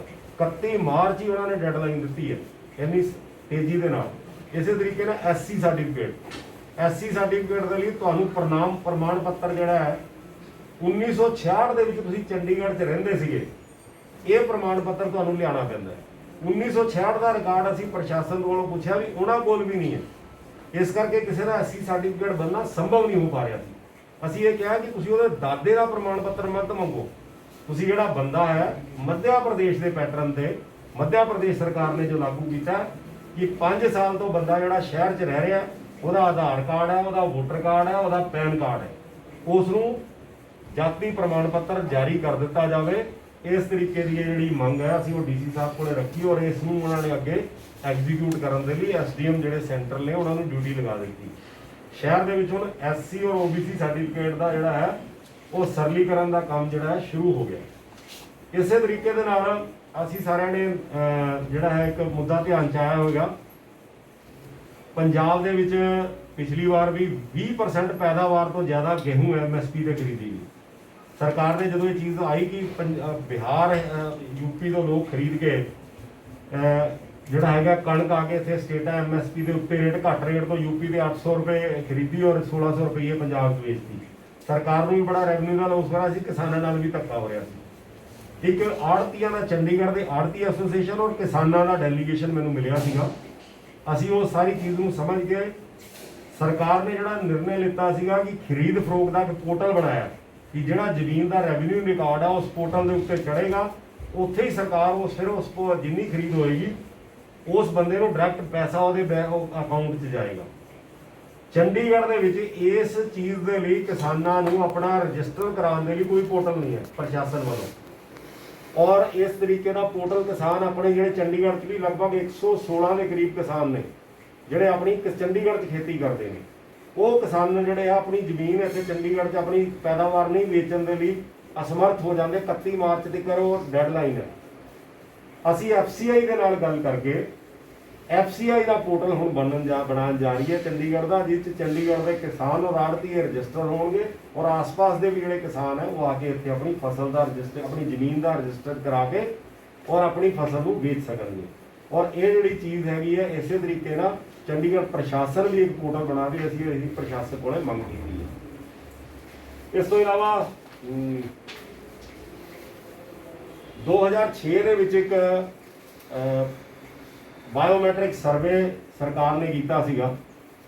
ਸਾਰੇ ਸ਼ਹਿਰ ਦੀ ਜਿਹੜੀ ਝੁੱਗੀ ਝੌਂਪੜੀ ਸੀਗੀ ਉਹਨੂੰ ਖਤਮ ਕਰਕੇ ਪੁਨਰਵਾਸ ਦੇ ਮਕਾਨ ਦੇਣ ਦਾ। ਔਰ ਚੰਡੀਗੜ੍ਹ ਐਸਾ ਪਹਿਲਾ ਸ਼ਹਿਰ ਬਣਨ ਜਾ ਰਿਹਾ ਆਉਣ ਵਾਲੇ 1-2 ਸਾਲਾਂ ਦੇ ਵਿੱਚ ਜਿੱਥੇ ਉਹ ਸਲਮ ਫ੍ਰੀ ਹੋਏਗਾ। 2-3 ਕਲੋਨੀਆਂ ਸੀਗੀਆਂ ਜਿਹੜੀਆਂ ਆਦਰਸ਼ ਕਲੋਨੀ ਹੈ ਸੈਕਟਰ 54 ਦੇ ਵਿੱਚ, ਇੱਕ ਆਪਣੀ ਤੁਹਾਡੀ ਆਪਣੀ ਇੰਦਰਾ ਕਲੋਨੀ ਪਰਸਨ ਹੈ, ਵਿਕਾਸ ਨਗਰ ਕੱਚੀ ਕਲੋਨੀ, ਇਸ ਤਰ੍ਹਾਂ ਦੀਆਂ 3-4 ਕਲੋਨੀ ਸੀ ਜਿਨ੍ਹਾਂ ਦਾ ਡਿਸਪਿਊਟ ਸੀ ਬਾਰਡਰ ਆਉਣ ਕਰਕੇ ਕਿ ਪ੍ਰਸ਼ਾਸਨ ਨੇ ਇਸ ਕਰਕੇ ਸਰਵੇ ਛੱਡ ਦਿੱਤਾ ਕਿ ਮੁਹੱਲੀ 'ਚ ਪੈ ਰਹੀਆਂ ਨੇ ਜਾਂ ਪੰਚਕੂਲੇ 'ਚ ਪੈ ਰਹੀਆਂ ਨੇ। ਹੁਣ ਉਹ ਚੀਜ਼ ਕਲੀਅਰ ਹੋ ਚੁੱਕੀ ਹੈ ਕਿ ਉਹ ਕਲੋਨੀ ਜਿਹੜੀਆਂ ਚੰਡੀਗੜ੍ਹ ਦਾ ਪਾਰਟ ਨੇ। ਇਸ ਕਰਕੇ ਅਸੀਂ ਇਹ ਮੰਗ ਕੀਤੀ ਹੈ ਔਰ ਸਾਡੇ ਕੋਲੇ ਐਕਸਟਰਾ ਮਕਾਨ ਨੇ 2500 ਦੇ ਕਰੀਬ ਮਕਾਨ ਐਕਸਟਰਾ ਨੇ ਪ੍ਰਸ਼ਾਸਨ ਕੋਲੇ ਪੁਨਰਵਾਸ ਦੇ। ਅਸੀਂ ਇਹ ਕਿਹਾ ਕਿ ਇਹਨਾਂ ਲੋਕਾਂ ਦਾ ਸਰਵੇ ਕਰਕੇ ਇਹਨਾਂ ਲੋਕਾਂ ਨੂੰ ਉਹ ਮਕਾਨ ਅਲਾਟ ਕੀਤੇ ਜਾਣ। ਪ੍ਰਧਾਨ ਮੰਤਰੀ ਆਵਾਸ ਯੋਜਨਾ ਦੇ ਤਹਿਤ ਜਿਹੜਾ ਹੈ 2022 ਤੱਕ ਸਭ ਨੂੰ ਘਰ ਮਿਲਨੇ ਨੇ ਤੇ ਇਹ ਲੋਕ ਵੀ ਉਸ ਤੋਂ ਜਿਹੜੇ ਵੰਚਿਤ ਨਾ ਰਹਿਣ। ਇੱਕ ਨਰਸਿੰਗ ਹੋਮ ਜਿਹੜੇ ਨੇ ਉਹ ਇਮੀਡੀਏਟਲੀ ਫਸਟ ਏਡ ਪ੍ਰੋਵਾਈਡ ਕਰਦੇ ਨੇ, ਨੇਬਰਹੁੱਡ ਫਸਟ ਏਡ ਔਰ ਵਿਦ ਰਿਸਟ੍ਰਿਕਸ਼ਨਸ ਜਿਹੜੇ ਨੇ ਲਿਮਟਿਡ ਨੰਬਰ ਦੇ ਵਿੱਚ ਨਰਸਿੰਗ ਹੋਮਸ ਦਾ ਮੁੱਦਾ ਇੰਡੀਅਨ ਮੈਡੀਕਲ ਐਸੋਸੀਏਸ਼ਨ ਦੇ ਲੋਕ ਸਾਨੂੰ ਮਿਲੇ ਸੀਗੇ। ਉਹਦੇ ਵਿੱਚ ਸਾਡੇ ਐਮਪੀ ਕਿਰਨ ਖੇਰ ਜੀ ਨੇ ਵੀ ਇਹ ਮੁੱਦਾ ਚੱਕਿਆ ਸੀ। ਐਡਵਾਈਜ਼ਰੀ ਕੌਂਸਲ ਤੋਂ ਬਾਅਦ ਇਨਫਰਾਸਟ੍ਰਕਚਰ ਦੀ ਕਮੇਟੀ ਨੇ ਮੰਗ ਨੂੰ ਕੁਝ ਰਿਸਟ੍ਰਿਕਸ਼ਨਾਂ ਨਾਲ ਰੱਦ ਕੀਤਾ ਸੀ, ਲੇਕਿਨ ਹੈਲਥ ਕਮੇਟੀ ਜਿਹੜੀ ਐਕਸਪਰਟ ਹੈ ਇਸ ਮਾਮਲੇ ਉਹਨਾਂ ਨੇ ਸਰਬਸੰਮਤੀ ਨਾਲ ਇਹ ਪਾਸ ਕਰਕੇ ਭੇਜਿਆ ਕਿ ਬਹੁਤ ਲਿਮਟਿਡ ਇੱਕ ਪਾਲਿਸੀ ਜਿਹੜੀ 1990 ਦੀ ਉਹਨੂੰ ਹੋਰ ਸਟ੍ਰਿਕਟ ਕਰਕੇ ਇੱਕ ਨਰਸਿੰਗ ਹੋਮ ਨੇਬਰਹੁੱਡ ਦੇ ਵਿੱਚ ਲਿਮਟਿਡ ਸੰਖਿਆ ਦੇ ਵਿੱਚ ਜਿਹੜੇ ਨੇ ਉਹ ਖੋਲ੍ਹਣ ਦੀ ਜਿਹੜੀ ਹੈ ਇਜਾਜ਼ਤ ਪਾਲਿਸੀ ਬਣਾਈ ਜਾਵੇ। ਔਰ ਲਾਸਟ ਜਿਹੜਾ ਹੈਗਾ ਅਸੀਂ ਕਰੋਨਾ ਟਾਈਮ ਪੀਰੀਅਡ ਦੇ ਵਿੱਚ ਵੀ ਜਿਹੜੇ ਸਕੂਲਸ ਨੇ ਸਪੈਸ਼ਲੀ ਪ੍ਰਾਈਵੇਟ ਸਕੂਲਸ ਨੇ ਉਹਨਾਂ ਵੱਲੋਂ ਕਈ ਤਰੀਕੇ ਦੀਆਂ ਵਧੀਕੀਆਂ ਕੀਤੀਆਂ ਜਾ ਰਹੀਆਂ ਸੀਗੀਆਂ ਪੇਰੈਂਟਸ ਦੇ ਨਾਲ। ਇਹ ਰੀਸੈਂਟਲੀ ਸਾਨੂੰ ਧਿਆਨ 'ਚ ਆਇਆ ਕਿ ਇਸ ਵਾਰ ਫਿਰ ਹੁਣ ਐਡਮਿਸ਼ਨਾਂ ਦੇ ਵੇਲੇ ਕਿ ਐਨੂਅਲ ਚਾਰਜਸ ਸਾਰੇ ਸਾਲ ਦੀ ਇਕੱਠੀ ਫੀਸ, ਇਸ ਤਰ੍ਹਾਂ ਦੇ ਕਈ ਮੁੱਦੇ ਧਿਆਨ 'ਚ ਆਏ ਔਰ ਉਹ ਬੀਜੇਪੀ ਨੇ ਪ੍ਰਸ਼ਾਸਕ ਸਾਹਿਬ ਨੂੰ ਬੜੀ ਸਖਤੀ ਦੇ ਨਾਲ ਬੜਾ ਪ੍ਰੈਸ ਕਰਕੇ ਐਮਫੈਸਿਸ ਦੇ ਕੇ ਗੱਲ ਕਹੀ ਹੈ कि पेरेंट्स ਨੂੰ ਤੰਗ ਕਰਨ ਵਾਲੀਆਂ ਪਾਲਿਸੀਆਂ, ਫਾਈਨੈਂਸ਼ੀਅਲੀ ਐਕਸਪਲੋਇਟੇਸ਼ਨ ਕਰਨ ਵਾਲੀ ਕਿਸੇ ਵੀ ਜਿਹੜੀ ਉਹਨਾਂ ਦੇ ਐਕਸ਼ਨ ਹੈ ਸਕੂਲਾਂ ਦਾ, ਪ੍ਰਾਈਵੇਟ ਸਕੂਲਾਂ ਦਾ, ਉਹਨੂੰ ਰੋਕ ਕੇ ਲੋਕਾਂ ਨੂੰ ਰਾਹਤ ਦਿੱਤੀ ਜਾਵੇ। ਉਹਨਾਂ ਨੇ ਕਿਹਾ ਜੀ ਮੈਂ ਤੁਰੰਤ ਇਸ ਚੀਜ਼ ਦੀ ਚੈਕਿੰਗ ਕਰਾ ਕੇ ਇਸ ਚੀਜ਼ ਨੂੰ ਰੋਕਿਆ ਜਾਏਗਾ ਕਿ ਕੋਈ ਕਿਸੇ ਤੋਂ ਸਾਲ ਭਰ ਦੇ ਚਾਰजेस ਐਡਵਾਂਸ ਦੇ ਵਿੱਚ ਲੈਣਾ ਜਾਂ ਕੋਈ ਕਿਸੇ ਤਰੀਕੇ ਦੇ ਐਕਸਟਰਾ ਕੋਈ ਲੈਣਾ, ਸਿਰਫ ਟਿਊਸ਼ਨ ਫੀਸ ਜਿਹੜੀ ਹੈ ਉਸ ਤੋਂ ਇਲਾਵਾ ਜੋ ਵੀ ਸਰਕਾਰ ਵੱਲੋਂ ਪ੍ਰੋਹਿਬਿਟਡ ਹੈ, ਜੋ ਪ੍ਰਸ਼ਾਸਨ ਦੀ ਨੀਤੀ 'ਚ ਹੈ, ਉਸ ਤੋਂ ਇਲਾਵਾ ਕੋਈ ਐਕਸਟਰਾ ਚਾਰजेस ਉਹ ਨਾ ਲੈ ਪਾਉਣ, ਤਾਂ ਕਿ ਲੋਕਾਂ ਨੂੰ ਜਿਹੜੇ ਪੇਰੈਂਟਸ ਆ ਉਹਨਾਂ ਨੂੰ ਰਾਹਤ ਮਿਲੇ। ਔਰ ਇੱਕ ਸ਼ਹਿਰ ਦੇ ਵਿੱਚ ਕਈ ਆਟੋ ਮਾਰਕੀਟਸ ਨੇ, 38 ਵੈਸਟ ਹੈ, 48 'ਚ ਹੈ, ਮਨੀ ਮਾਜਰੇ ਹੈ, ਆਪਣੇ 42 ਦੇ ਵਿੱਚ ਹੈ ਸਕੂਟਰ ਦੀ। ਇਸ ਤਰ੍ਹਾਂ ਦੀਆਂ ਕਈ ਮਾਰਕੀਟ ਹੈ ਜਿੱਥੇ ਰਿਪੇਅਰ ਦਾ, ਖਰੀਦ ਫਰੋਖਤ ਦੇ ਸਭ ਕੰਮ ਚੱਲਦੇ ਨੇ। ਇੱਥੇ ਮਕੈਨਿਕ ਜਿਹੜੇ ਨੇ ਉਹ ਆਪਣੀਆਂ ਪੇਟੀਆਂ ਲੈ ਕੇ ਬਾਹਰ ਬੈਠੇ ਨੇ, ਕਿਉਂਕਿ ਜਿਹੜਾ ਰਿਪੇਅਰ ਦਾ ਕੰਮ ਹੈ ਉਹ ਬਾਹਰ ਹੁੰਦਾ। ਹੁਣ ਵੀ ਇੱਕ ਡਰਾਈਵ ਜਿਹੜੀ ਹੈ 30 ਤਰੀਕ ਨੂੰ 48 ਮੋਟਰ ਮਾਰਕੀਟ ਦੇ ਵਿੱਚ, ਅੱਜ ਮੇਅਰ ਸਾਹਿਬ ਉੱਥੇ ਮੈਂ ਦੋਨੋਂ ਅਸੀਂ ਦੌਰਾ ਕਰਕੇ ਆਏ ਹਾਂ, ਕਿ ਜਿਹੜੇ ਮਕੈਨਿਕਸ ਨੇ ਜਿਹੜੇ ਕੰਮ ਕਰ ਰਹੇ ਨੇ ਇਹਨਾਂ ਨੂੰ ਐਜ਼ ਏ ਵੈਂਡਰ ਟਰੀਟ ਕਰਕੇ ਇਹਨਾਂ ਨੂੰ ਉਹਨਾਂ ਦਾ ਸਥਾਨ ਉੱਥੇ ਦਿੱਤਾ ਜਾਵੇ। ਮੰਨ ਲਓ ਮਨੀ ਮਾਜਰਾ ਦੇ ਜਿਹੜੇ ਸਪੇਅਰ ਪਾਰਟ ਦੇ ਸ਼ੋਰੂਮਾਂ ਦੇ ਬਾਹਰ ਜਿਹੜੇ ਮਕੈਨਿਕ ਬੈਠੇ ਨੇ, ਉਹਨਾਂ ਦੇ ਚਲਾਨ ਪਿੱਛੇ ਜੇ ਕਾਰਪੋਰੇਸ਼ਨ ਨੇ ਕੱਟੇ ਸੀ, ਜੇ ਉਹ ਲੋਕਾਂ ਨੂੰ ਉੱਥੋਂ ਉਠਾ ਦਿੱਤਾ ਜਾਂਦਾ, ਜਿੱਥੇ ਉਹ ਜਾਣਗੇ ਉੱਥੇ ਸਪੇਅਰ ਪਾਰਟ ਨਹੀਂ ਮਿਲਣੇ ਔਰ ਸਪੇਅਰ ਪਾਰਟ ਵਿਕਣੇ ਨਹੀਂ, ਕਿਉਂਕਿ ਮਕੈਨਿਕ ਹੈ ਨਹੀਂ। ਇਸ ਤਰੀਕੇ ਦੀਆਂ ਜਿਹੜੀਆਂ ਸਾਲ ਦਸ਼ਕਾਂ ਤੋਂ ਮਾਰਕੀਟਾਂ ਚੱਲ ਰਹੀਆਂ ਨੇ, ਉਹ ਮਾਰਕੀਟਾਂ ਬਣੀਆਂ ਰਹਿਣ, ਬਹਾਲ ਰਹਿਣ।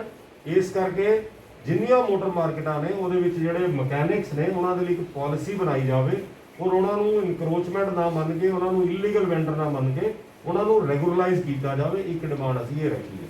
ਇਹ ਸਾਰੀਆਂ ਚੀਜ਼ਾਂ ਜਿਹੜੀਆਂ ਨੇ ਮੈਂ ਤੁਹਾਨੂੰ ਦੱਸਿਆ ਕਿ ਲਗਭਗ ਪਿਛਲੇ 1 ਸਾਲ ਤੋਂ ਬੀਜੇਪੀ ਦੇ ਅਲੱਗ-ਅਲੱਗ ਆਫਿਸ ਬੇਅਰਰਸ ਨੇ, ਸਾਡੇ ਮੇਅਰਸ ਨੇ, ਸਾਡੇ ਸਭ ਲੋਕਾਂ ਨੇ ਇਸ ਚੀਜ਼ ਦੇ ਉੱਤੇ ਗਹਿਰਾ ਮੰਥਨ ਕੀਤਾ। ਲੋਕਾਂ ਨਾਲ, RWA ਨਾਲ, ਮਾਰਕੀਟ ਐਸੋਸੀਏਸ਼ਨਾਂ ਨਾਲ, ਡਿਫਰੈਂਟ ਐਸੋਸੀਏਸ਼ਨਾਂ ਨਾਲ ਗੱਲਾਂ ਬਾਤਾਂ ਕੀਤੀਆਂ।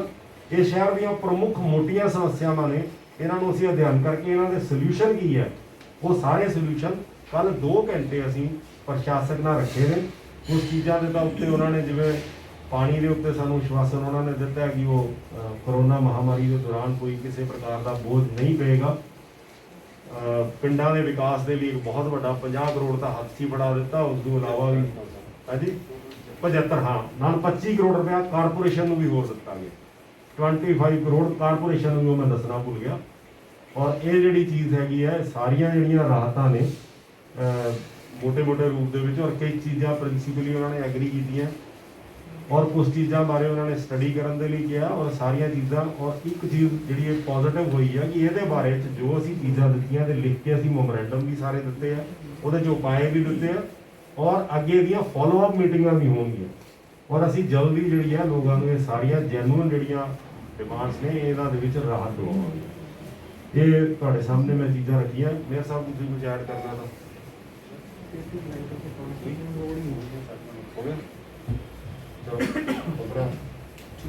ਸ਼ੇਖਰ ਜੀ ਕੁਝ ਹੋ ਗਿਆ? ਠੀਕ ਹੈ ਜੀ। ਕਿਸੇ ਦਾ ਕੋਈ ਪ੍ਰਸ਼ਨ ਹੋਵੇ ਤਾਂ ਮੈਂ ਤੁਹਾਨੂੰ ਪ੍ਰੈਸ ਨੋਟ ਅਸੀਂ 2022 ਤੱਕ ਜਿਹੜੇ ਮਕਾਨ ਦੇਣ ਵਾਸਤੇ ਕਿਹਾ ਸੀਗਾ, ਮੈਨੂੰ ਯਾਦ ਹੈ 2016 ਦੇ ਵਿੱਚ ਇੱਕ ਸਰਵੇ ਹੋਇਆ ਸੀ। ਉਹ ਸਰਵੇ ਦੇ ਵਿੱਚ ਕਿਹਾ ਗਿਆ ਸੀ ਜਿਹਨਾਂ ਕੋਲ ਚੰਡੀਗੜ੍ਹ 'ਚ ਮਕਾਨ ਨਹੀਂ ਹੈ ਉਹ ਫਾਰਮ ਭਰ ਕੇ ਦਿੱਤੇ ਆ। 20 ਰੁਪਏ ਵੀ ਲਿੱਤੇ ਗਏ ਸੀ।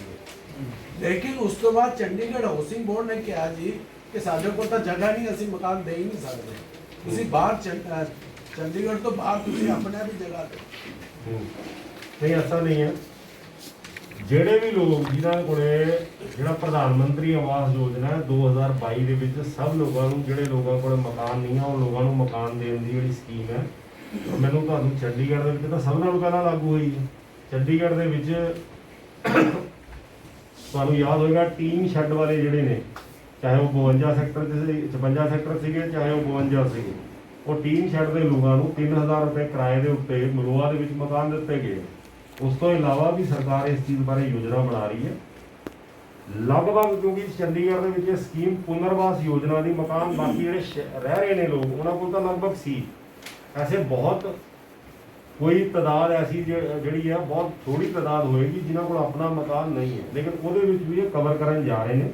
ਔਰ ਜਿੱਥੇ ਵੀ ਬਾਕੀ ਜਿਹੜੀ ਕਮੀ ਪੇਸ਼ੀ ਵੀ ਹੈ ਉਹ ਵੀ ਅਸੀਂ ਦੁਬਾਰਾ ਤੁਸੀਂ ਠੀਕ ਪੁਆਇੰਟ ਆਊਟ ਕੀਤਾ ਉਹ ਜਿਹੜੀ ਸਕੀਮ ਬਾਰੇ ਉਹਦੇ ਚ ਕਿੰਨੇ ਲੋਕਾਂ ਦਾ ਨਾਮ ਆਇਆ ਸੀ ਉਹ ਅਸੀਂ ਪਤਾ ਕਰ ਲੈਂਦੇ ਹਾਂ। ਸੂਜ਼ਨ ਨਾਥਨ ਦੱਸ ਦੇਣਾ ਉਹਦੇ ਵਿੱਚ ਜਿਹੜੇ ਨਾਮ ਆਏ ਸੀਗੇ ਛੰਡ ਚਟਾਈ ਕਰਕੇ ਉਹਨਾਂ ਨੇ ਨਾਮ 72,000 ਕੁਝ ਰੱਖੇ ਸੀਗੇ। ਲੇਕਿਨ ਉਸ ਤੋਂ ਬਾਅਦ ਜਦੋਂ ਮੈਂ ਉੱਥੇ ਉਹਨਾਂ ਨੂੰ ਪੁੱਛਣ ਗਿਆ ਉਹਨਾਂ ਨੇ ਖੁਦ ਦੱਸਿਆ, ਮੈਂ ਉਹਨਾਂ ਨੇ ਇਹ ਨਹੀਂ ਦੱਸਿਆ ਮੈਂ ਪੱਤਰਕਾਰ ਹਾਂ। ਉਹ ਕਹਿੰਦੇ ਜੀ ਇਹ ਤਾਂ ਸਾਈਡ ਤੇ ਸੁੱਟੇ ਹੋਏ ਆ ਫਾਰਮ, ਤੁਸੀਂ ਦੇਖ ਲਓ ਤੁਹਾਡਾ ਕਿਹੜਾ ਫਾਰਮ ਹੈ ਕਿੱਥੇ ਪਿਆ। ਕੋਈ ਨਹੀਂ ਪਤਾ। ਯਾਨੀ ਕਿ ਉਹ ਖੁਦ ਨਹੀਂ ਦੱਸ ਪਾ ਰਹੇ ਸੀਗੇ, ਉਹ ਕਹਿੰਦੇ ਅਸੀਂ ਸੁੱਟੇ ਹੋਏ ਆ ਫਾਰਮ, ਸਾਨੂੰ ਖੁਦ ਨਹੀਂ ਪਤਾ ਕਿਉਂਕਿ ਚੰਡੀਗੜ੍ਹ ਕੋਲ ਜਗ੍ਹਾ ਨਹੀਂ ਪਤਾ ਕਰਾਓ ਕੀ ਹੈ ਉਹਨੂੰ ਫਾਲੋ ਅਪ ਕਰ ਲੈਣਾ। ਹਾਂਜੀ ਹੋਰ ਕੋਈ ਪ੍ਰਸ਼ਨ? ਸੂਰ ਸਾਹਿਬ ਤੁਹਾਨੂੰ ਨਹੀਂ ਲੱਗਦਾ ਜਿਹੜੇ ਆਪਾਂ ਪੂਰਨਵਾਸ ਵਾਲਾ ਜਿਹੜਾ ਤੁਸੀਂ ਕਹਿ ਰਹੇ ਮਕੈਨਿਕ ਵਾਲਾ ਜਾਂ ਹੋਰ ਝੁੱਗੀ ਝੋਟਿਆਂ ਵਾਲਾ, ਇਹ ਆਪਾਂ ਇੱਕ ਤਰ੍ਹਾਂ ਦਾ ਉਹਨਾਂ ਨੂੰ ਨਿਮੰਤਰਣ ਦੇ ਰਹੇ ਹਾਂ ਕਿਉਂਕਿ ਵੇਚ ਕੇ ਉਹ ਦੁਬਾਰਾ ਫਿਰ ਉਸੇ ਜਗ੍ਹਾ ਤੇ ਆ ਜਾਂਦੇ ਆ, ਆਪਾਂ ਫਿਰ ਉਹਨਾਂ ਨੂੰ ਰੈਗੂਲਰਾਈਜ਼ ਕਰਨ ਦੀ ਕੋਸ਼ਿਸ਼ ਕਰਦੇ ਹਾਂ, ਫਿਰ ਉਹਨਾਂ ਨੂੰ ਜਗ੍ਹਾ ਦੇਣ ਦੀ ਕੋਸ਼ਿਸ਼ ਕਰਦੇ ਹਾਂ, ਤੇ ਇਹ ਇੱਕ ਆਪਾਂ ਗਲਤ ਪਰੰਪਰਾ ਨਹੀਂ ਪਾ ਰਹੇ? ਨਹੀਂ ਜੀ ਨਹੀਂ, ਮੈਂ ਤੇ ਤੁਹਾਨੂੰ ਕਲੀਅਰ ਕਰਦਾ 2006 ਦਾ ਬਾਇਓਮੈਟ੍ਰਿਕ ਸਰਵੇ ਤੋਂ ਬਾਅਦ ਅੱਜ ਤੋਂ ਬਾਅਦ ਕਿਸੇ ਵੀ ਝੁੱਗੀ ਝੌਂਪੜੀ ਵਾਲੇ ਨੂੰ ਮਕਾਨ ਨਹੀਂ ਮਿਲੇਗਾ। ਇਸ ਤੇ ਪ੍ਰਸ਼ਾਸਨ ਵੀ ਕਾਇਮ ਹੈ, ਇਸ ਤੇ ਪਾਰਟੀ ਵੀ ਕਾਇਮ ਹੈ। ਮੈਂ ਜਿਹੜੀਆਂ 3 ਕਲੋਨੀਆਂ ਦੀ ਗੱਲ ਕੀਤੀ ਹੈ ਉਹਨਾਂ ਦਾ ਸਰਵੇ ਨਹੀਂ ਕੀਤਾ ਗਿਆ। ਉਹਦੇ 'ਚ ਵੀ ਅਸੀਂ ਇਹ ਮੰਗ ਕੀਤੀ ਹੈ ਕਿ ਜਿਨ੍ਹਾਂ ਕੋਲ 2006 ਤੋਂ ਪਹਿਲਾਂ ਦੇ ਪ੍ਰੂਫ ਨੇ, 2006 ਜਦੋਂ ਸਰਵੇ ਬਾਕੀ ਸ਼ਹਿਰ ਦਾ ਹੋਇਆ, ਜਦੋਂ ਇੱਕ ਸਰਕਾਰ ਨੇ ਰਾਹਤ ਦਿੱਤੀ ਤੇ ਉਹ 3 ਕਲੋਨੀਆਂ ਦੇ ਲੋਕਾਂ ਨੂੰ ਸਰਕਾਰ ਦੀ ਗਲਤੀ ਕਰਕੇ ਨਹੀਂ ਉਹ ਮਿਲਿਆ। ਅੱਜ ਸਾਡੇ ਕੋਲ ਮਕਾਨ ਹੈਗੇ ਨੇ, ਤਦ ਅਸੀਂ ਇਹ ਮੰਗ ਕੀਤੀ ਹੈ ਕਿ ਉਹ 3 ਕਲੋਨੀ, ਸਿਰਫ 3 ਕਲੋਨੀਆਂ ਦਾ, ਬਾਕੀ ਜਿਹੜੇ ਲੋਕ ਨੇ ਉਹਨਾਂ ਨੂੰ ਜਦੋਂ ਇੱਕ ਵਾਰੀ ਖਤਮ ਕਰ ਦਿੱਤਾ ਜਾਊਗਾ ਸਾਰੀਆਂ ਝੁੱਗੀਆਂ, ਉਸ ਤੋਂ ਬਾਅਦ ਨਵੇਂ ਸਿਰੇ ਤੋਂ ਕੋਈ ਵੀ, ਮੈਂ ਕਿਹਾ ਕਿ ਚੰਡੀਗੜ੍ਹ ਪਹਿਲਾ ਸ਼ਹਿਰ ਹੋਏਗਾ ਹਿੰਦੁਸਤਾਨ ਦਾ ਜਿਹੜਾ ਸਲਮ ਫ੍ਰੀ ਹੋਏਗਾ। ਅਸੀਂ ਉਹਦੇ ਉਸ ਚੀਜ਼ ਤੇ ਕਾਇਮ ਹੈ, ਪ੍ਰਸ਼ਾਸਨ ਦੇ ਨਾਲ ਹੈ। ਦੂਸਰੀ ਗੱਲ ਹੈ ਮਕੈਨਿਕਸ ਵਾਲੀ, ਮਕੈਨਿਕਸ ਮਨੀ ਮਾਜਰਾ ਦੀ ਜਿਹੜੀ ਮਕੈਨਿਕ ਹੈ 48 ਦੀ motor market specially motor market ਦੇ ਲਈ ਡਿਵੈਲਪ ਕੀਤੀ ਗਈ। ਦੁਕਾਨ ਦੇ ਅੰਦਰ ਮਕੈਨਿਕ ਦਾ ਕੰਮ ਡੈਂਟਿੰਗ ਪੈਂਟਿੰਗ ਦਾ ਨਹੀਂ ਹੋ ਸਕਦਾ, ਮਕੈਨਿਕ ਦਾ ਕੰਮ ਬਾਹਰ ਸੜਕ ਤੇ ਹੀ ਹੋਏਗਾ। ਔਰ ਮਕੈਨਿਕ ਜਿਹੜੇ ਨੇ ਉੱਥੇ ਪੈਸਾ ਦੇ ਕੇ ਉਹ ਬੈਠੇ ਨੇ, ਸਾਰੀਆਂ ਚੀਜ਼ਾਂ ਨੇ ਉਹਨਾਂ ਨੇ ਸ਼ੈੱਡ ਉੱਥੇ ਟੈਂਪਰੇਰੀ ਪਾਏ ਹੋਏ ਨੇ, ਉਹਨਾਂ ਨੂੰ ਰੈਗੂਲਰ ਕਰਨ ਦੀਆਂ ਚੀਜ਼ਾਂ ਸੀਗੀਆਂ। ਇਸ ਕਰਕੇ ਜਿਹੜੀ ਪਾਲਿਸੀ ਹੈ ਮਨੀ ਮਾਜਰਾ ਦੀ ਮੋਟਰ ਮਾਰਕੀਟ ਅੱਜ ਦੀ ਨਹੀਂ ਗੀ, ਮੇਰੇ ਖਿਆਲ ਸ਼ਾਇਦ ਜਦੋਂ ਦਾ ਮਨੀ ਮਾਜਰਾ ਇਹ ਬਣੇ ਨੇ ਸ਼ੋਰੂਮ ਅੱਜ ਤੋਂ 40-50 ਸਾਲ ਤੋਂ ਚੱਲਦੀ ਪਈ। ਇਸ ਕਰਕੇ ਅਸੀਂ ਕੋਈ ਨਵੀਂ ਚੀਜ਼ ਕਿਸੇ ਨੂੰ ਨਵਾਂ ਕੁਝ ਦੇਣਾ ਨਹੀਂ ਹੈ। ਜਿਹੜੇ ਲੋਕ ਆਲਰੇਡੀ ਐਗਜ਼ਿਸਟ ਕਰ ਰਹੇ ਨੇ ਸਾਲ ਤੋਂ 25-25 30-30 50-50 ਸਾਲ ਤੋਂ ਨੇ, ਉਹ ਲੋਕਾਂ ਦੇ ਨੂੰ ਰਾਹਤ ਦਿੱਤੀ ਜਾਵੇ, ਉਹਨਾਂ ਨੂੰ ਰੈਗੂਲਰਾਈਜ਼ ਕੀਤਾ ਜਾਵੇ, ਉਹਨਾਂ ਨੂੰ ਇੰਸਪੈਕਟਰੀ ਜੁਰਮ ਤੋਂ ਬਚਾਇਆ ਜਾਵੇ। ਇਹ ਸਾਡੀ ਡਿਮਾਂਡ ਹੈ, ਨਵਾਂ ਕਿਸੇ ਨੂੰ ਕੁਝ ਦੇਣ ਦੀ ਸਾਡੀ डिमांड नहीं है। एक वेंडर जोन का जैसे आपने बताया वेंडिंग जोन का, पहले शहर में जगह जगह वेंडर्स काम करते थे। हमने पूरी प्रक्रिया से गुजरने के बाद एक वेंडिंग जोन बनाया, उनको वहाँ बिठाया। अब फिर हम उसी रास्ते पे आ रहे हैं वापस, वो पूरी प्रैक्टिस सारी चीज़ें जो कि वो फिर हम वही रोड बम पे या जहाँ जहाँ बिठाने की बात हो रही है। नहीं, उसमें मैं आपको बता देता हूँ जी, हमारा सिर्फ उसमें ऐसा कहना है। अब अगर एक्ट देखें तो the protection of livelihood of street vendors और मिनिमम डिस्प्लेसमेंट एक उसमें लफ्ज है कि आप जितना कम से कम उसको अपने जहाँ है बैठा है उससे डिस्प्लेस करना, ये एक्ट में हदायत है। उसमें ये हदायत है कि आप रोड बरम्स को वेंडिंग जोन बना सकते हो। रोड बरम्स को आप अपना क्या बोलते हो उसको, जो भी जितनी भी चीज़ें हैं इनको बिना कोई वो वायलेशन किए हुए। अभी आपने जो कहा तो उसमें एक जो वेंडिंग जोन बनाए गए थे, एक वेंडिंग जोन है वो एक कॉर्नर्स में बना दिए गए, और वो कॉर्नर्स में बना दिए। तब ये बात आई थी कि इनमें फैसिलिटीज दी जाएंगी, इनमें टॉयलेट्स दिए जाएंगे, पीने का पानी होगा, सीवर होगा, स्वच्छता का ख्याल होगा।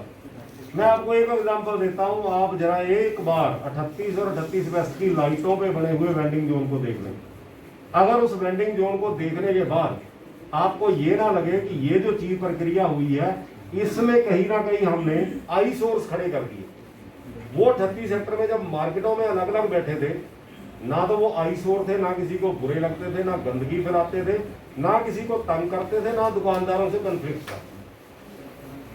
अप्सरा 37 सेक्टर में अप्सरा का वो जो कॉस्मेटिक की दुकान के आगे गोलगप्पे वाला है, ना गोलगप्पे वाले की फुटफॉल बढ़ती थी और अप्सरा की भी, दोनों को तकलीफ नहीं थी।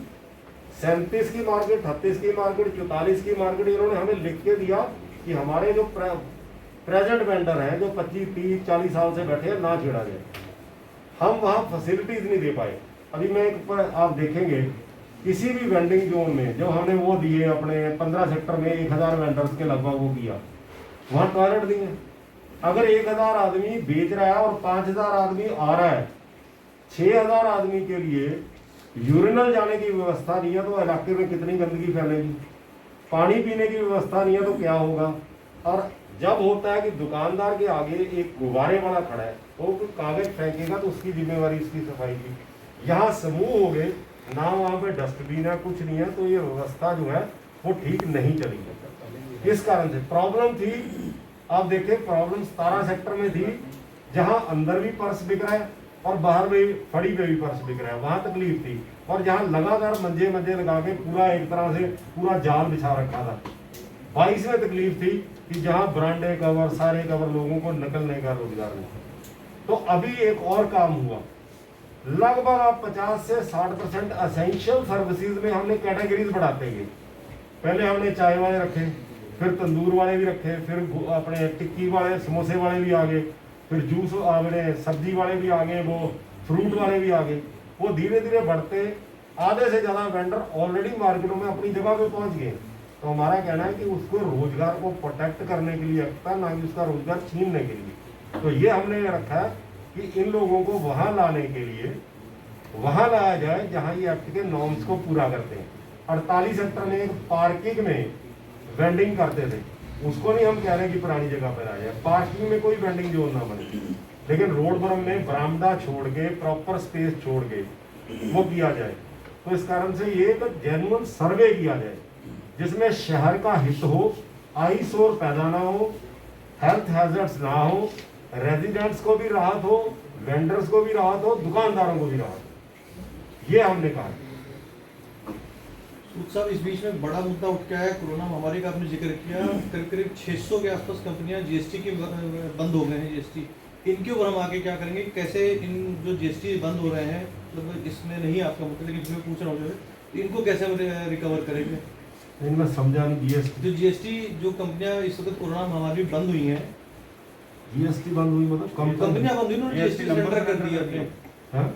जीएसटी नंबर सरेंडर किए गए हैं। नहीं, मैं उसमें कई बारी क्या होता है कि कई बारी जो चीज़ें इवॉल्व होते होते कई बारी काम धंधे बदलते रहते हैं। अभी मेरे ख्याल अखबार, जब पहले अखबार एक दूरदर्शन ही अकेला चैनल था, फिर बाद में कितने चैनल आ गए, तो शायद दूरदर्शन उतना आज भी एग्जिस्ट कर रहा है। दूरदर्शन बड़े अच्छे तरीके से चीज़ें हैं, लेकिन प्राइवेट चैनलों का भी हो गया। फिर आप अखबार छपा, अखबार के बाद आज आपका सारे आपके जो ये YouTube चैनल और ये सारे जितने भी आपके चैनल्स आ गए, आज उनकी भी उतनी वैल्यू है।